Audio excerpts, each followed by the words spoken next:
কি খবৰ আপোনালোকৰ? আশা কৰো সকলো ভালে আছে। আমাৰ চেনেল খবৰদালিটো যেহেতু হেলথ আৰু ফিটনেছৰ ওপৰত, সেইবাবে মোৰ এগৰাকী অতি প্ৰিয় বান্ধৱী ডক্টৰ অপৰাজিতা গগৈ তেওঁ আমাৰ কাৰণে এটা ফিটনেছ ভিডিঅ' প্ৰথমবাৰৰ কাৰণে খবৰদালিলৈ লৈ আহিছে। আহকচোন আমি চাওঁ আৰু সকলোৱে হেল্ডি আৰু ফিট হৈ থাকোঁ। Welcome to খবৰদালি।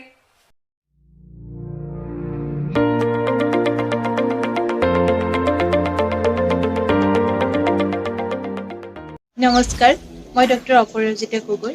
মই এগৰাকী চিনিয়ৰ এনাস্থেচিয়লজিষ্ট হিচাপে কাম কৰি আছোঁ বৰ্তমান ডেৰাডুনত। মই আজি আপোনালোকক 4টা কাৰ্ডিঅ' ৱৰ্কআউট কৰি দেখুৱাম। এই 4টা হৈছে জাম্পিং জেক্স, মাউণ্টেইন ক্লাইম্বিং, হাই নি জাম্পছ আৰু বাৰ্পিজ।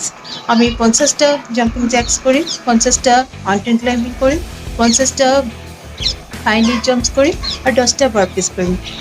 এনেকৈ আমি 3টা ছেট কৰিম। তেতিয়াহে আমাৰ ৱৰ্কআউটটো কমপ্লিট হ'ব। ৱৰ্কআউট আৰম্ভ কৰাৰ আগতে আমি অলপ বডিটো ষ্ট্ৰেচ কৰি ল'ম আৰু 2 মিনিটমানৰ কাৰণে বডি ৱাৰ্ম আপ কৰি ল'ম। আৰু তেনেকৈ আমি শেষ কৰাৰ সময়টো আমি বডিটো আকৌ এবাৰ ষ্ট্ৰেচ কৰি ল'ম।